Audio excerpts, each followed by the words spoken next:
We are on Mem Hey Amud Aleph on the top. So we were talking about yesterday. We were talking about the Egla Rufa we started with. And we spoke about the Machlokes, Rabbi Yehuda and Rabbi Shimon. If you need the Zekenecha, the people who come to measure, if it needs to be 3 or 5. Rabbi Yehuda said 5, and the Rabbanan said 3. So now the Gemara says, Elameata. Problem is that the pasuk says V'yatzu. The pasuk says also V'yatzu, that they go out and madadu, and they measure. So now the Gemara wants to suggest, once you're telling me that Shovtecha and Ziknecha is 2 and 2, so now maybe Elameata V'yatzu Shnaim Umadadu Shnaim.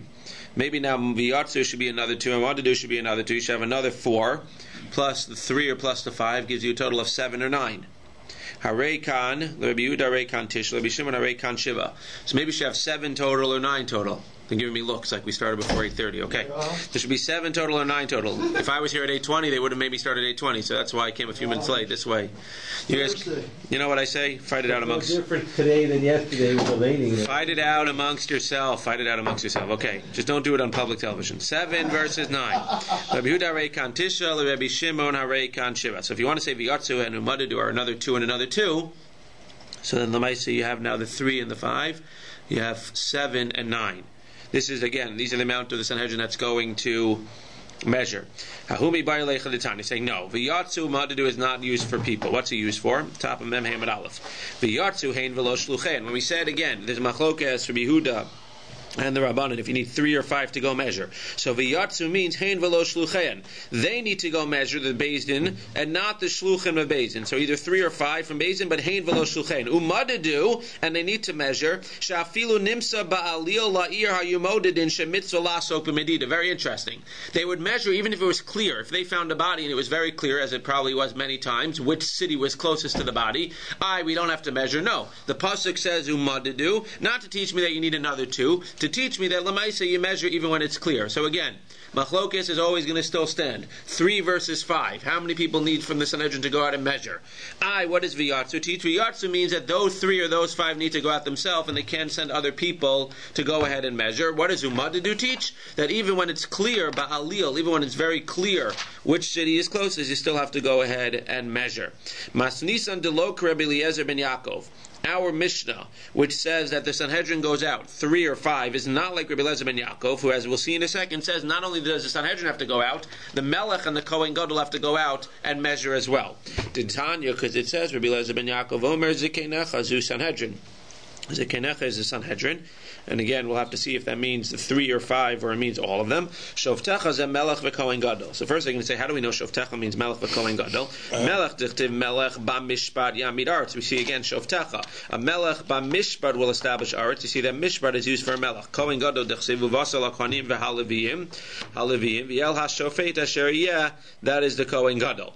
So there you see that the Melech and Kohen Gadol need to go out and measure too. Now the question becomes, when he says that it's the Sanhedrin, so how many from the Sanhedrin? Does he agree that it's either 3 or 5? Does he hold like Rabbi Yehuda, like the Rabbanan? Or is he coming to argue on the Sanhedrin and say that the entire Sanhedrin of 71 needs to go out and measure every time there's an Egla roof, a possibility? Rabbi Eliezer ben Yaakov, B'Melech v'Kohen Gadol hu depalag about Sanhedrin, Ik Rabbi Yehuda, Ik Rabbi Shimon Sfir lei. Does he only argue on Melech and Kohen Gadol? But when it comes to the Sanhedrin, he'll say like Rabbi Yehuda or Rabbi Shimon that it's 3 versus 5, one of the 2. Or Dilma b'Sanhedrin nami palagad diika kula Sanhedrin. Or will he say, not only do you need the Melech, not only do you need the Kohen Gadol, you need to have the entire 71 of the Sanhedrin to come out and measure for the Egla Rufa. Amar Rav Yosef Tashma, I'll give you a proof what he holds. Mitzan zakin mamre abe fage v'himra aleihen yachol tehei amraso hamara tamalomar v'kamtav alisa lamakom melamid shamakom gorin. What's the case of zakin mamre? Zakin mamre is a rebellious zakin who finds the Sanhedrin, and he goes in front of the Sanhedrin, and he hears them say something, and he goes ahead and he rebels right in front of them. So what happens if this guy goes, and he doesn't go to the Sanhedrin where they're sitting in the Lishkas or Gazes, but as we'll see in a second, for whatever reason, they're sitting in a different place, a place called Beifage. So now you have the Sanhedrin sitting in Beifage, the guy hears a ruling from them, and he rebels against a ruling that they gave in Beifage. So the question is that considered to be a Zakin Mamre as well? Or is it only if he rebels against a ruling when the ruling was given in the Beis Hamikdash in the Lishkas Gazis. So says the Gemara, Yachol Te Hamraso Hamara. You might think that it's a Hamra, that it's a Zakin Mamre, even when he rebels against them when they're sitting outside of the Beis Hamikdash. Talmud Lomar V'kamto V'alisa Lamakom Melamed Shamakom Gorim. That the ruling must be given at the Lishkas Gazis, and only if the ruling is given at the Lishkas Gazis and he rebels against that ruling is he considered to be a Zakin Mamre. Denafa Kama. So now the Gemara wants to know. This case you're talking about where he rebels against the group of the Sanhedrin that's outside the Beis Hamikdash in this place called Beifage. How many of the people of the Sanhedrin were there? So what the Gemara says, Eli medenafak miksasan, if you say that some of the Sanhedrin went, Dil mahanach dikagavai, Kavase Sfirlu. What's the reason over here, says the Brisa, that this guy's not a Zakin Mamre, is because they're not in the Makom. What does that sound like? The reason and the only reason is because they're not in the Makom. If that's true, then it can't be, says the Gemara, that only part of the Sanhedrin went. Because if only part of the Sanhedrin went, then the reason the guy wouldn't be a Zakin Mamre is because maybe the rest of the Sanhedrin that's left back in the Lishkas HaGazis would actually agree with him and he wouldn't be rebelling.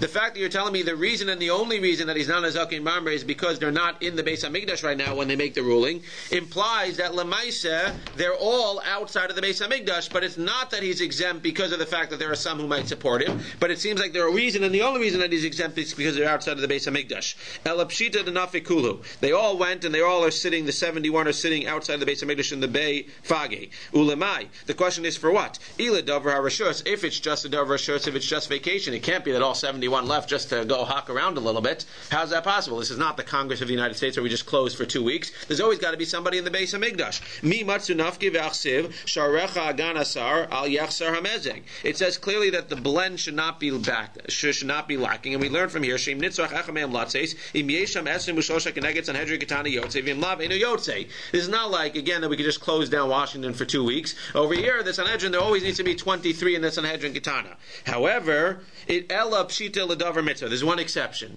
It's not that we're closing Congress, but if they all, for whatever reason, for a davar mitzvah, if all 71 need to leave, then in Achanami, all 71 can leave. But if it's just a davar rishus, then it can't be all 71. So again, now we need to figure out the case. If it's in fact that they were all in Beifagi, and it can't be that some of them were in Beifagi and some of them weren't, because if that was the case, so then why would the guy be pater? Else the fact that they're not in the Makom, he should be pater, because maybe the ones in Yerushalayim would support him. So we clearly have a case here where all 71 left. Why did all 71 leave? Well, the Gemara is going to say, Lamai, Lav Lamedidas Egla? Is it not that they left for a davar mitzvah? Is it not that all 71 left and they were in Beifage for a davar mitzvah, for an Egla Rufa, which supports Rabbi Lezer ben Yaakov, which would say that all 71 needs to go for an Egla Rufa? Rabbi Lezer ben Yaakov, he, Amalei Abai lo. No, there's another reason. That's not the only reason why all 71 leave. Why else would they leave? What's another davar mitzvah that they would leave for? Dilma lahosif ala ir v'ala azaros. If they want to go in and they want to extend Yerushalayim, so if they want to give Kedusha to a new Makom, then all 71 need to go to that place to make it Kadosh. The Rishonim ask on the second part, the Al HaZaros, if you want to extend the Azara, what do they all have to leave Yerushalayim to extend the Azara? The Azara is in Yerushalayim, it's in the Beis HaMikdash. Why would they have to leave Yerushalayim? That's a separate discussion. But at least for the ear, I'll give you a case where all 71 would have been in Beifagi for a reason. They would have been there in order to go ahead and extend the Kedusha of Yerushalayim to that place. That's why they were all there. But in fact, you cannot prove that they were all there to go ahead because there was an Egla Rufa there. Tanya Kavasi de Rav Yosef.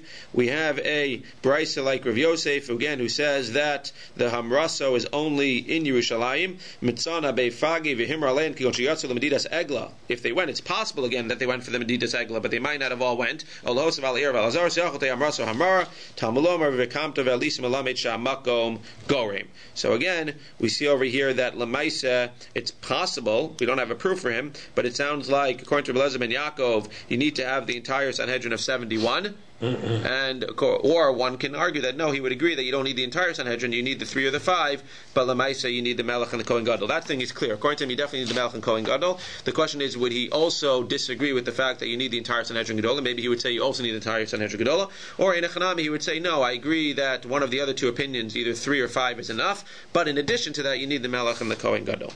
Nimsa Tamun Bagalo Talei B'ilan. You haven't seen anything yet. So Nimsa Tamun Bagalo Talei B'ilan.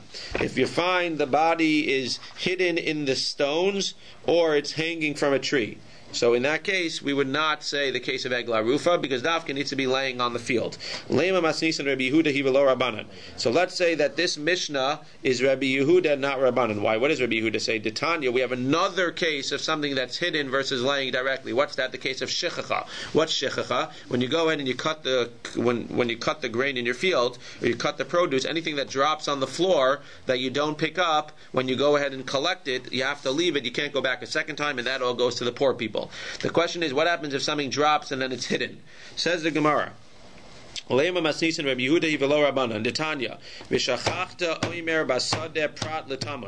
if you forget the Omer Basada, that excludes the Taman. That means if you're walking around, you cut all the field. Now you're walking around and you're collecting all the stuff. And you forget some stuff. If you forget some stuff, you can't pick it up. Too late, the Aniyim get it. If it happens to be that when you cut it, it fell and it was hidden now underneath other things, and then you forgot it, so that's excluded, and Einachanami, that's not considered to be Shikha, and you can go ahead and get it. Div Rabbi Yehuda, that's what Rabbi Yehuda says. Bisadeh, Rabbi Yehuda, but the Chachamim say Bisadeh l'rabot says Hataman. When it says V'shchata Omer, it's not that you forgot Omer. Even Basadeh, anywhere in the Sadeh, even if it's buried underneath stuff, you're still considered to be Shikha. So again, Rabbi Yehuda is more Mekel. He says that if it's hidden, then it's not going to be Shikha, and if it is hidden according to the Chachamim, it's still going to be Shikha. What does this seem like? So in very posterous ways, even though Rashi explains a little bit differently, Basadeh, Bisadeh, in a very posterous way. That's why our Mishnah is like Rabbi Yehuda, because our Mishnah says that if it's hidden, so then it's going to be excluded from Egla Rufa, just like Rabbi Yehuda says that if the stuff is hidden, it's going to be excluded from Shikha. Says the Gemara, no. Amar Rav afilu temer Rabbanan. No,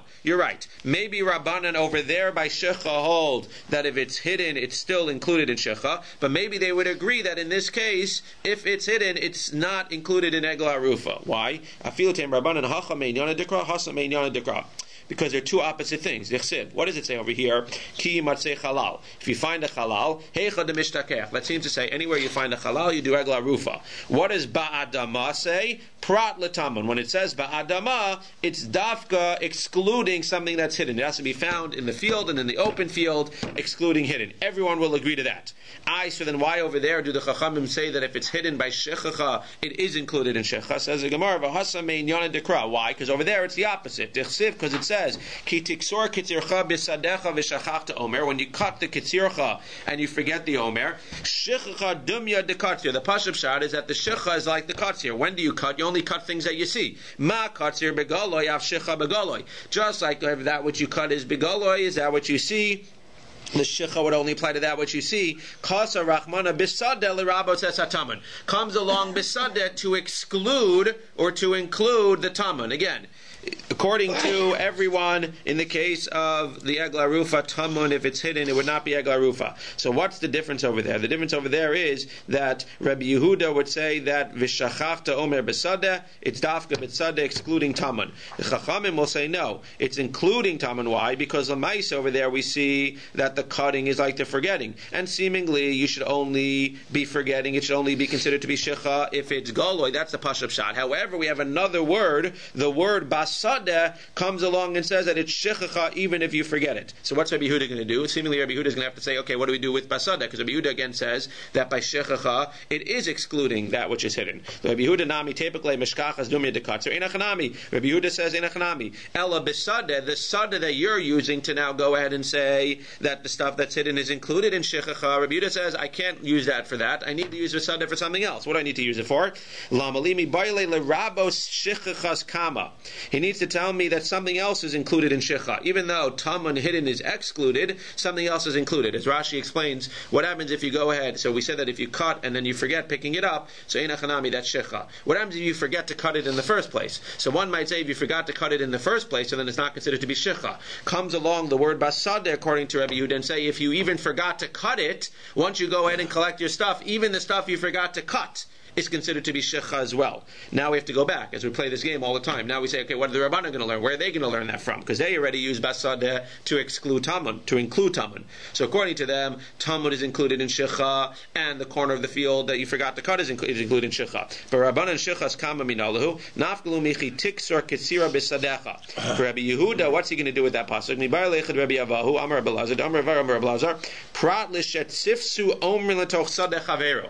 Now we have another halacha. Again, the important thing here is, even if you don't understand the back and forth of every single thing, to just get the basic klalim. Now you have another klal by shecha. What's the klal by shecha? What happens after you cut your stuff? So again, you go ahead and you collect it. Anything you forget, you forget. Let's say after you cut your stuff, some of it flew away to your neighbor's field. Now you go ahead and you collect all the things. But lemaisa, obviously you didn't collect the thing that was in your neighbor's field. If you knew about it, it's definitely shecha, if you chose not to go get it. But let's say you didn't know about it, and you collect all your stuff. So is the stuff that flew to the neighbor's field, now that you're finished collecting the stuff that you cut, is that considered to be shecha as well? Says the Gemara, no. From this pasuk we learn, according to Rabbi Yehuda, that it excludes stuff that goes to your friend's field, and that in fact is not shecha. V'Rabbanan mi besada besadecha. The Rabbanan learned the same halacha, but they learned it from besada besadecha. Rabbi Yehuda besada besadecha lo mashma. He doesn't learn anything. So lamaisa, what comes out is that everyone agrees stuff that flies into your friend's field is not shechacha. Stuff that you forget to cut in the first place is shechacha. What are they arguing about? They're arguing about tamun. Comes along Rabbi Yehuda and says that tamun, stuff that's hidden, when you go ahead and you collect, anything that's hidden that you don't see is excluded, and if you see it later, then it's not shecha and you can actually use it. Says the Chachamim, again, all based on drashas, that anything that you forget in the field is included, with the word basad is included, and that's considered to be shechacha as well. That's how it comes out, the machlokes Rabbi Yehuda and the Rabbanan. Yes? Would the reasoning be for your neighbors that you'd be like trespassing, or you don't have for? No, it says bisadecha. In your field, it's dafka bisadecha. They say that you don't, the stuff that goes in your neighbor, you can't go. Bisadecha. Because it says bisadecha, that shecha only applies to stuff that's in your field, not in your neighbor's field. Nothing to do with, it's just xeris hakasa. Bisadecha, anything in your field, not in your neighbor's field. That's the machlokes Rabbi Yehuda and the Chaim. But again, we don't have to necessarily say that they're machlokes by shecha and all of these laws. We don't have to say that the machlokes applies over here by taman as well, by the egla rufa. We can say that the chachamim would agree that by egla rufa, tamun would be excluded from egla rufa. Says the Gemara, these are long dapim. Says the Gemara, boy Rabbi Yirmiyah, so now we have another shaila. We said over there that it's shechacha. What happens, not that it blew into your friend's field, let's say after you cut the stuff, some of your stuff blew on top of a rock on your field. What's the problem? Says the Gemara, well, it's a good problem, because mahu, avir sadeh kisadeh dami, olav kisadeh dami. We said that shechacha is only if it's in your field and you forget it. Now when it's sitting on a rock,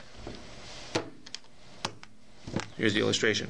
Sitting on a rock on top of your thing. So now is that considered to be like it's sitting in your field, or is it considered to be sitting in the avir? If it was in the avir, everyone, again, it can't be in the avir in the air. But if it was in the airspace, everyone would say, of course, it's not shecha. The question is, now that it's sitting on the rock, is that considered like it's here and it's not shecha, or is it considered like it's on the ground and it is shecha because it fell onto the rock? Says the Gemara. Amalei Rav Kahana le Rav Papi v'Amar le Rav Kahana le Rav Tzvi tifsho le mid Rav Avo Amar Belazar. To Amar he says pralish et tzifsu umrin letoch sadeh chavero. The chavero in letoch sadeh ulo. So we want to prove it from the other thing that we just said. We just said that when it blows into your friend's field, so that's not considered to be shechacha. So they want to learn, dafka when it blows into your friend's field, it's not shecha. When it blows onto a rock in your field, it is going to be shecha. Says the Gemara, you can't learn that. Ulutamecha letoch sadeh chavero tzafu in munachin lo v'habainam bisadecha v'laka ela letoch sadeh chavero v'afilu munachin v'haide kamar tzafu to lo mishkachas la ela b'tzafu. I'll just say it outside. What the Gemara means is that, again, there's two ways to look at this, as there are so many times in the Gemara. One can look at it and say, you just told me that when it blows into your friend's field it's not shecha. You can imply from there that when it blows into your field it is shecha. Says the Gemara, no. Maybe what it means is that when it blows into your friend's field it's not shecha. Why? Dafka because it blew into your friend's field on top of a rock. And maybe if it blew into your field on top of a rock, it also wouldn't be shecha. But Eina Chanami, if it blew into your friend's field and didn't land on a rock and landed on the Adama, maybe Eina Chanami, it would not be shecha. Says the Gemara, we can't prove anything from there. Again, it seems to come out that if it blows into your friend's field, whether on a rock or whether on to the actual sadeh, it's not considered bisadecha, and therefore it would be exempt from shechacha. Therefore, it would not be considered shecha. You can go ahead and get it. Again, the question over here, which is not resolved seemingly, is when it blows onto a rock in your field, is that considered to be that lamaisa your friend's field was just dafka because it was sadecha, but in a chanami there is no nafmina? Or can we learn from there that yes, the reason why you get to keep it in your friend's field is because of bisadecha, but maybe the details would be different, and over here there would be a nafkamina whether it's here or whether it's in the air. And the Gemara leaves it as basically a teku without answering the question. Isn't there some expression munach if something is resting. Yeah, in Achanami. Again, over here, this is a separate question. It's not a matter. This is a question. It's definitely munach. The question is, do we treat it for these? Something. Oh, that it's like it's on the ground.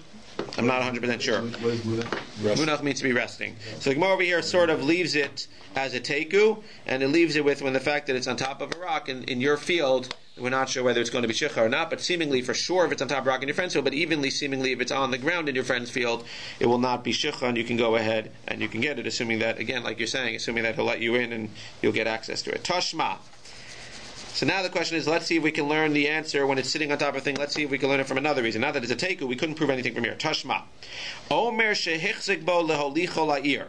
If you have a sheath, if you have another sheaf, if you have one sheaf of wheat, and you put it v'inicho agabe chaver v'shicho, you have a sheaf of wheat and you put it on top of your other sheaf of wheat, and now you forget about it. Says the Gemara, tachton shicha, the bottom one is shicha, ve'elyon eno shicha. The top one is not considered to be shicha. Why not? Well, seemingly at first glance it's not shicha because it's sitting on top of something else. Rabbi Shimon ben Yehuda omer Rabbi Shimon, shneim eno shicha. He agrees the top one's not shicha, but he says that the bottom one is shicha. Why? Hatachton mipnei shehu tamun, because the bottom one is hidden, as we'll get to in a minute, and ve'elyon mipishu tzaf. It's floating in the air. But ad kan lo pligi ela betachton. They're only arguing about the bottom one.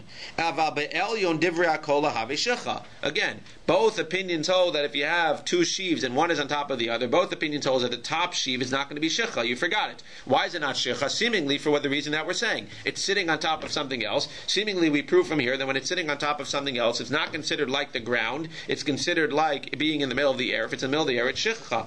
It's not shicha. Says the Gemara, no. Shani Hasam, you're misreading that brisa. You're missing an important part of that brisa. What does the brisa say? The brisa says, Kevan de ichzik bay zachabe. The reason over there that it's not shicha is not because lemaisa you went ahead and it's sitting on top of something else. The reason that's not shicha is because once you're machzik it, once you pick it up for yourself and you put it back down, now it can't be shicha. The same way that if you would go into your field and you would pick up all the stuff and instead of gathering it into your house that day, you would just pick it up and then put it back down. That's not considered to be shicha. Shicha is when you go out and you collect and you leave stuff. If you would walk around your entire field, says the Gemara, and you'd pick everything up and be koneh for yourself and then put it back down, that's not shicha. How exactly the aniyim are going to know whether you did that or not? Okay, you put up a sign that says, I walked around and nothing here is shicha, please stay off my property. But lemaisa, if you forget to go ahead, if you forget when you're walking around, that's shicha. But if you walk around your entire field, you pick up the stuff and you put it back down, so you happen to be storing it in your field, that's not shicha. So to over here, the Gemara says, the reason that the top one is exempt is not because when it's lying on top of something else there's no shicha. It's because the dafka says in this case, what did you do? You picked it up, shehichzik bo lo licha la'ir. You picked it up, you were machzig it, you made it yourself, then you put it back down.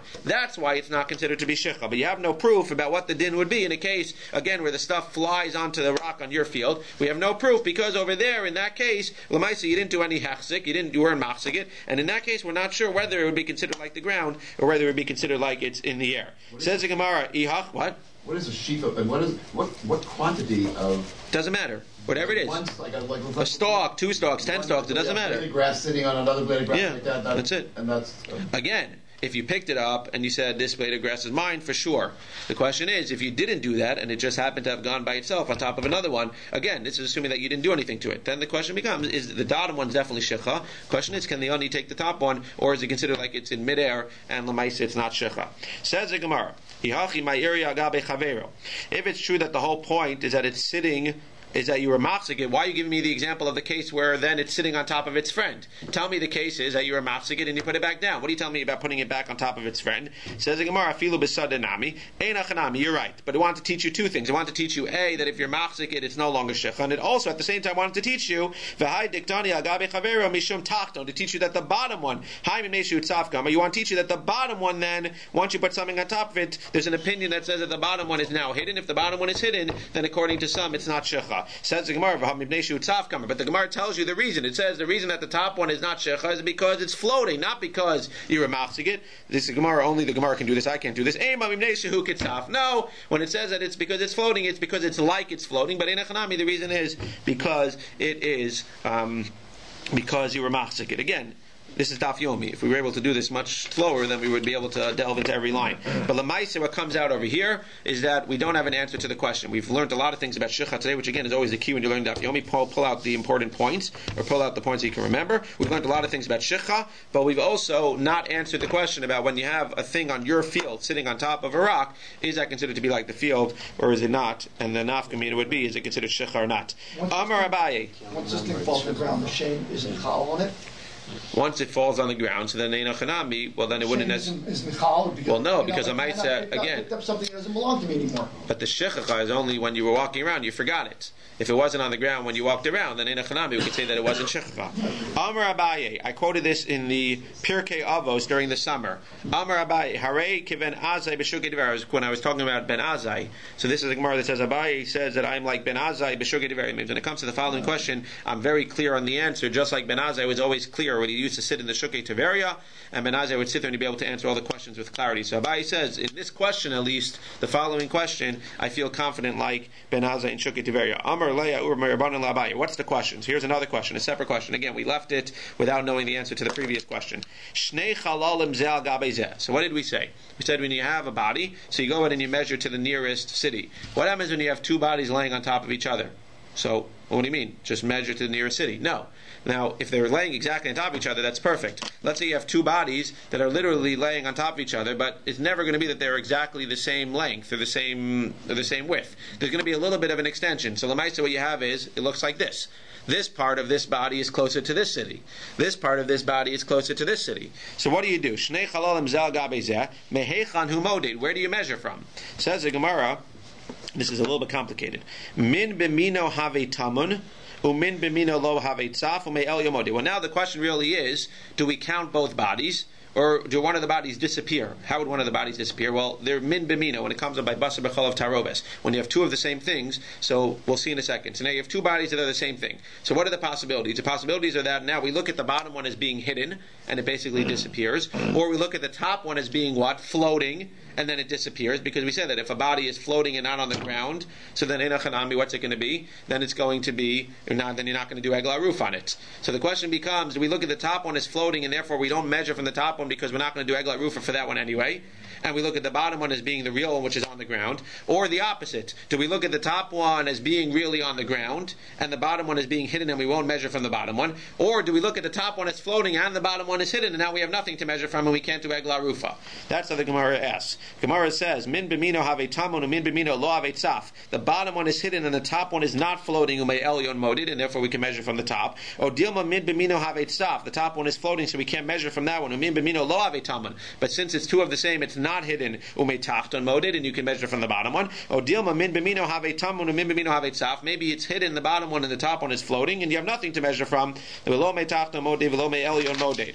Amar le, so the Gemara says, Tinni suha. I'll quote to you from a brisa. I'll prove to you from a brisa when you have two on top of each other, I'll tell you which one to measure from. What's the prat? So the brisa that we just gave. Omer shehichzig bo leholicho liir v'nicho agabe chavero v'shichicho hatachton shichicha v'ha'elyon eino shichicha. We just said, Rabbi Shimon ben Yehuda Omer, Rabbi Shimon ben Shimon shnein eino shichicha hatachton mipnei shehu tamun v'elyon mipnei shehu tzaf. So what do we see over here? We see that there's a machlokes over here. We see that the bottom one is going to be shichicha and the top one's not shichicha. And according to the second opinion, the top one not shecha. So both opinions hold the top one is not shecha, because Lamaisa it's not sitting on the ground.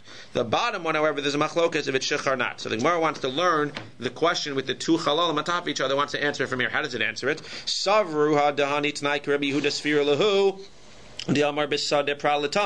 We can suggest that both of them hold like Rabbi Yehuda, that if something is hidden, so the Maisa, it's not going to be included in Shecha. Maila Bakmivagin, and this is what they're arguing about. Demarsa Rashbi holds that what?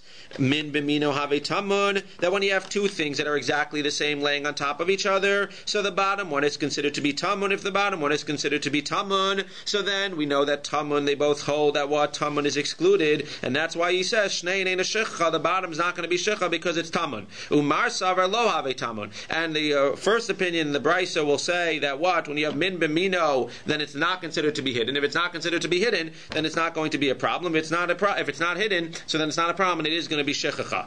And therefore, what? How would that answer our question? And the answer to the question is, it's a machlokes. The answer to our question is, when you have two on top of each other, min b'mino, it'll be a machlokes. If you hold, like Rabbi Shimon ben Yehuda, then both of them are not shechacha, because the bottom one is tamun, so then you would have nothing theoretically to measure from. Well, the elyon, I guess, but you wouldn't have anything to measure from. According to Tanakama, you would be able to measure from the tachton. Says the Gemara, no. No, maybe I could explain it a different way. You can't prove. Again, anytime you have a possibility, if I can give you another possibility, you can't prove it. So what are we going to say here? No, maybe they're just arguing about the machlokas Rabbi Yehuda and Rabbanan. What was the machlokas Rabbi Yehuda and Rabbanan? So we said that. He says it.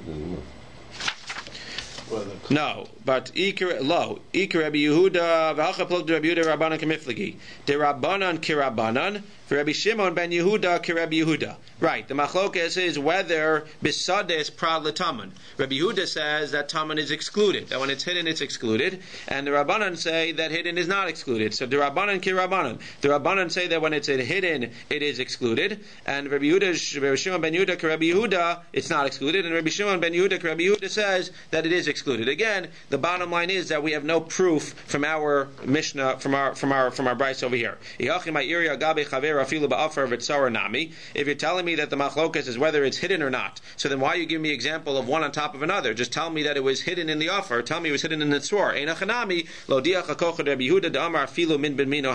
You're right. You don't need to give the example of one on top of another, but we're giving it to tell us that within Rabbi Yehuda, so even min b'mino have tamun, and again, even min b'mino have tamun, and therefore tamun, again, according to what he's saying, would be excluded. But l'maisa, we don't have an answer to our question from this brisa. Fine. Tana Rabbanan, new thing. So if you got that, great. If not, you chazer it, but now we have a new topic. Tana Rabbanan. Chalal v'lo chanuk. Now we said yesterday that it seemed that when you find a body, it doesn't matter what the story with the body is. Anytime you find a body, you do egla rufa. The Gemara today is going to learn that you only do egla rufa if the body was murdered, and if it was murdered with a sword. That's the only time you do egla rufa. That's what the Gemara says. If you find just a body that happened to have died, you don't do the egla rufa. Says the Gemara. Where do we learn this from? Because it says ki matzei halal. You find a corpse. What's a halal? Halal v'lo chanuk. A DAF has to be a corpse where the head was cut off with a sword. If you find it just that it was strangled or that it just died, that would not be a halal, and it would not be egla rufa. Not just that, halal v'lo mefarfer. And this is an interesting chiddush, that if you find the guy and he's not dead yet, so you don't do the egla rufa until he dies. What I learned over here is that I thought maybe what it's saying is that if you find the halal and he's not dead yet, then when he dies, lamaisa you won't do egla rufa, because once you saw him while he was still alive, so lamaisa you basically got rid of the parsha of egla rufa. But there's two ways to learn that. Ba'adama v'lo taman begal, like we said, a dafka can't be hidden. No fel v'lo talei ba'ilan. If it's fallen, it can't be hanging from an ilan. B'sadeh v'lo tzafa gav mayim. It has to be b'tzadev v'lotzav pnei hamayim. Rabbi Eliezer omer bekulan im hayachal al orphan.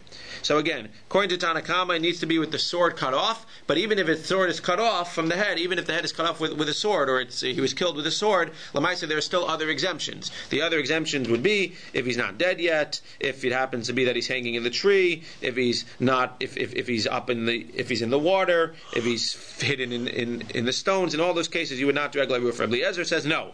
Rabbi Eliezer says once he was killed with a sword, there are no other exemptions. Sword, and that's it. No other exemptions, and lemaisa for sure you do egla rufa. Says the Gemara, Tanya, Amar Rabbi Yossi bar Yehuda, Amar lo Rabbi Eliezer, Iyata modesh imayachana kumutal ba'ashra shein orphan. Are you really holding that lemaisa once he's a halal, it doesn't matter of any of the other things? Alma halal v'lochana kachanami ba'adama v'lotama b'gal nofel lo b'tolei b'ilan b'asad v'lotav al gabe mayim. Are you really going to argue with us? Says yes. Rabbi Eliezer halal yisei raksiv. It says the word halal an extra time. And therefore, Lamaisa Rabbi Eliezer holds that once something is a halal, there are no other exemptions. Again, that's the machlokes. From every Gemara, we need to pull out the bottom line. Bottom line here is that there's a machlokes, that the Tanakama says that it's a halal. Everybody agrees it needs to be killed with a sword, or else there's no egla rufa. What happens when you come across a body that's actually killed with a sword? Tanakama will say there are still other exemptions. It needs to be dafka ba'adam, it needs to be basada. Can't be hanging from a tree, can't be floating, needs to be dead, etc. Can't be hidden in stones. If it's any of those, there's no egla rufa. Says Rabbi Eliezer, no. It says halal an extra time,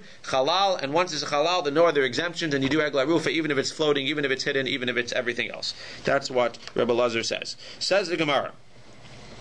Nimsa samuch lisfar or leir sheruba odei kochavim. If you find the body near the border of Eretz Yisrael or near an ear that is mainly non-Jews, so you do not go ahead and do egla rufa. Why? Because it says dechsiv ki matzei pra lematzah. It needs to be something that you came across surprisingly near a city of many non-Jews. Of course, you're going to find dead bodies. What else do they do? They kill people near a city of the border of Eretz Yisrael. What do? You go ahead. It's not talking about stam non-Jews. It's talking about ovdei avodah zarah. What do? They kill people. But over here, he's saying that it has to be ki matzei, and that's why if you find it near the border of Eretz Yisrael, near an ear sharuba ovdei kochavim, then einachanami there would not be no egla rufa because it needs to be ki matzei. It needs to be in a place which is near Jewish people, where you would not expect there to be a thing. Then that's where you do egla rufa. But if you find it in a place where you would expect a lot of dead people anyway, you do not do egla rufa. Only ear she'ein ba bezin. If you find it near an ear that doesn't have a bezin, then you can't do egla rufa. Why not? Because we know that the Zekanim need to come and say, our hands didn't kill this person. Then the Gemara, if you remember, the Mishnah ended by saying, Ein moded in ella li'ir that has a bezdin. You just told me that if the ear doesn't have a bezdin, then you don't do it. So what are you adding when you're saying that we only measure to an ear that has a bezdin?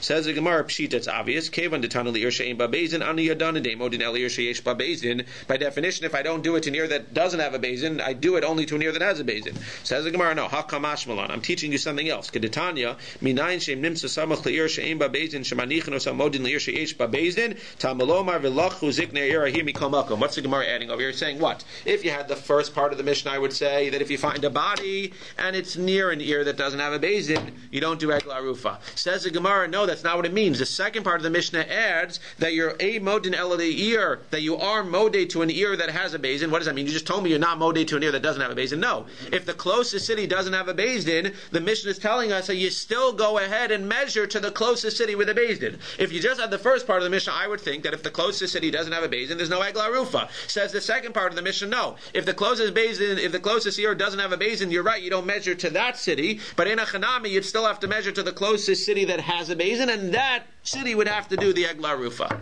Very interesting chiddush. And again, that's the beauty of the Mishnah, the beauty of the Gemara. We wouldn't have known that without the second part of the Mishnah. So as opposed to what we would have thought that it's out of the picture once the closest ear doesn't have a bezin, not true. The closest ear doesn't have a bezin, they can't do the egla rufa, but you still measure to the closest city with a bezin. So if you have goyim living the closest, technical, doesn't matter. And you have another seemingly the closest Jewish. That's what it sounds like. Yeah. So why did it say originally that? I'm not sure.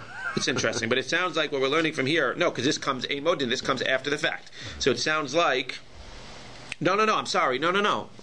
Sorry. You're confusing me. Sorry. Okay, sorry. If the closest city is... Yeah, you sure want to give the DAF tomorrow? The closest city is an ear of Ovdei Kochavim, then there is no Egla Rufa. Good, I think. Because it has to be... Maybe we should go... because we have Xeris Yaakov, ki matzei prat lematzoi. It has to be something that you're not expecting. So if the closest city is by the border of Eretz Yisrael or an ear that's ruba ovdei kochavim, then in achanami there is no egla rufa. If the closest city is a Jewish city without a bezdin, then you look for the closest city with a bezdin, and they're the ones who have to bring the egla rufa.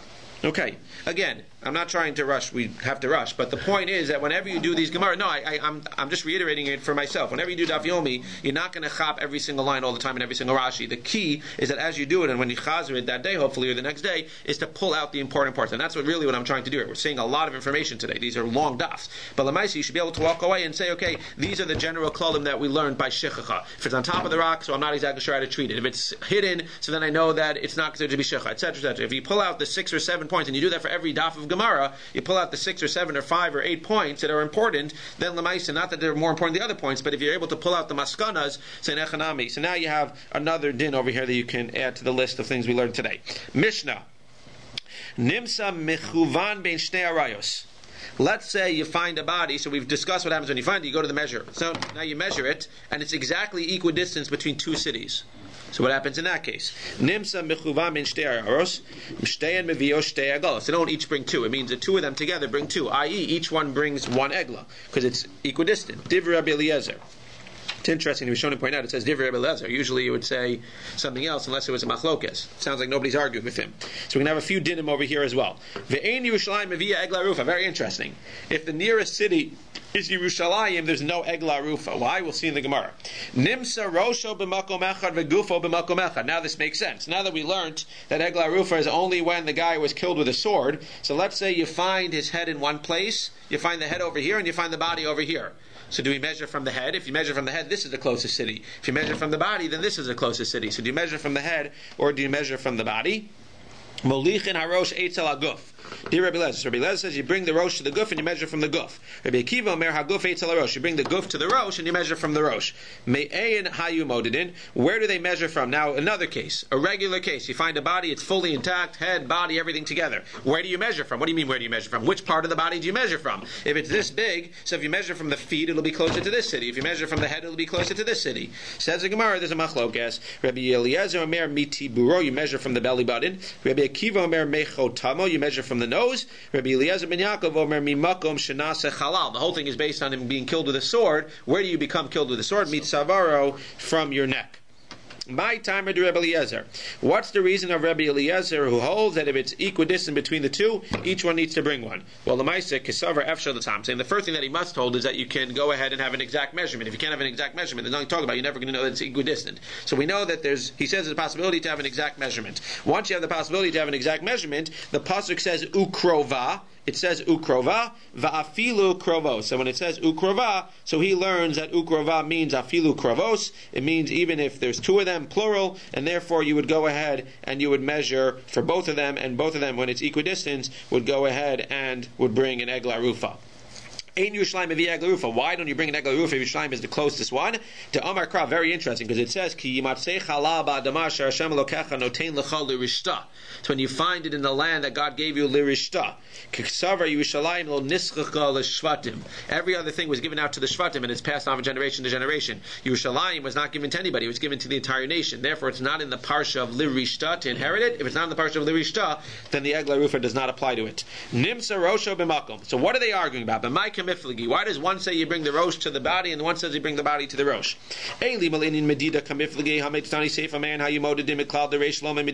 Well, first of all, let's just make something very clear, says the Gemara. This is not a nafkamina whether you should bring it to the body or the body to the rosh in terms of measuring. Why not? Because if it had to do with measuring, then why would you have to bring the body to the rosh or the rosh to the body? It's just a matter of measuring. So if you think that the head is more important than measure from the head, if you think the body is more important than measure from the body. So it can't be that they're bringing them together just for the sake of measuring. Just measure from whichever one you think is more important, either the rosh or the body. So why in a chanami are you bringing them together? Says the Gemara, Amar Rav Yitzchak b'meis mitzvah kane mikomo kamiflagi. In general, there's a halacha that when you find a meis mitzvah, and this is one, as Rashi says, this is one of the yud tanaim that Yoshua said, when you find a meis mitzvah in the field. So today we take it for granted. What do? You bring it to the cemetery. They didn't necessarily have cemeteries back then. What happens when you find a meis mitzvah in the field? You bury it right there. The halacha is that if a meis mitzvah, somebody dies in the field, wherever they die, they're kone that makom, and they get to be buried right in that makom. Now the question becomes, what happens if you find a guy and his head is here and his body is here? Do you bury him where you found the body, or do you bury him where you found the head? That's what it means. Now you bring the head to the body and bury him by the body, or you bring the body to the head and you bury him by the head. What are they arguing about though? V'hachi kamar lekovro kane mekomo. Okay, Lamais,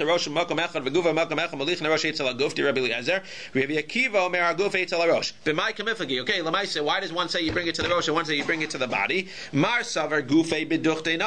The one who holds you bring the head to the body holds that when the guy was killed, so the body just plops down. That's where he was killed, and the rosh happens to have rolled away. What's that like? Like Asa, right? Reisha did not even nafil, and the rosh rolls away. So Lamais, you got to go. Excuse me, I got to take the rosh back and put it back to the body. The one who says that you go ahead and you take the body to the rosh holds what? That when you kill somebody, especially again, we're doing it with the sword. Reisha hecha denafil nafil. When you cut off the head, so the head just falls right into place, and the body ends up rolling. Gufahu deroy does. It seems like the rosh would roll more. The Rishonim seem to say though that the case could have been where they were fighting or something, and Lamaisa what happened? So the guy's momentum, when the head gets chopped off, the head just falls down, but the momentum would carry the body to another place. But that's a machlokes. Hopefully, doesn't become halacha lamaisa. Me'ayin hayumodidin. Where did they use to measure from? From the belly button, from the nose, or from the neck? It's interesting.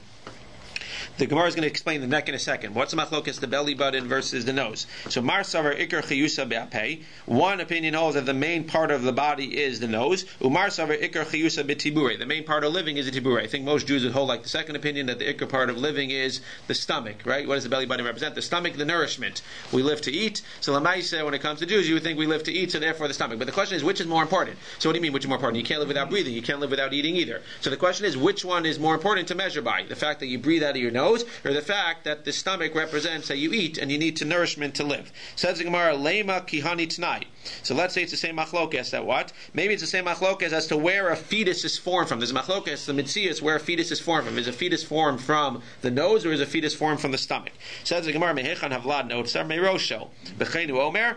I don't know what science says about that. You tell me. What does science say? Where's the baby formed from? all together. It's all together. What? Not in your stomach. No, I'm saying the question is the fetus itself, which is formed first? Is the fetus of the embryology? Yeah, is the stomach of the baby formed first, or is the nose of the stomach formed You first? could ask the question more: what's functioning first?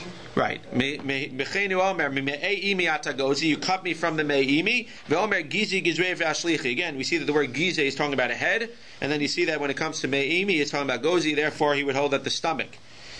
He would hold the head, Abba Shalom mitibura would be from the belly button, and mishaleach sharsho elef elech. You start with the stomach, and then the roots go further. So the Gemara says maybe it would be the same thing here, that Abba Shal would hold that, he would hold like the opinion who holds that chiyusa is betibura, and the other opinion would hold that it's from ape. Says the Gemara, no. Filutem Abba Shal ad kan lo kam Abba Shal in yitzira. No. Maybe by yitzira it's different. Maybe the way that it's formed is different than where the ikar chiyusa is, where the main part of living is. The chimitzar vlad mi mitzase mitzar, val inin the Gemara says basically you can't learn both together. That means it's possible to say that even if the baby is formed first with the head, so then in a chanami maybe we would still say that you measure from the belly button because maybe the nourishment is the important part of him. And one can also argue that even if he's formed first from the stomach, one can say yes, he's formed first from the stomach, but when it comes to measuring for the egla rufa, in a chanami we would say that once he's born, so the main part is the nose to give him the ability to breathe. But again, for our purposes, it's a machlokes. Do you measure from the stomach or do you measure from the thing? And the machlokes being based on the fact which one is the ikar chiyusa, which is the main part of living. Is it the breathing through the nose or is it the nourishment through the body? So you can live longer without eating. Again, in a chanami, you can live longer without eating, without breathing, but it sounds like it's deeper than that. Like the ikar chiyusa, not necessarily the maisa how long you can live without one or the other, but it sounds like which is the main. Again, ikar chiyusa. One can explain it both ways in a chanami. But definitely in terms of which one can you live longer, you can definitely live longer without eating than without breathing. You can't live for a few minutes without breathing. Eating, you can live for a few days without eating. But it doesn't sound like that's what the Gemara is saying. According to the opinion that holds that it's ikar chiyusa from the stomach, it sounds like lamaisa, that's how we discuss a person. A person is all about their nutrition and their makeup because the body just can't function without it. Yes, you might be able to live, but you can't function without it. That's what the Gemara says. What's the reason that you would do it from the neck? My time at Rabbi ben Yaakov t'kidichsiv laseis oschal savarei chalalei rishayim. We see that the word halal is equated with the neck, and therefore in a chanami it would be from the neck. Okay, we'll stop here. Pick up the Mishnah tomorrow.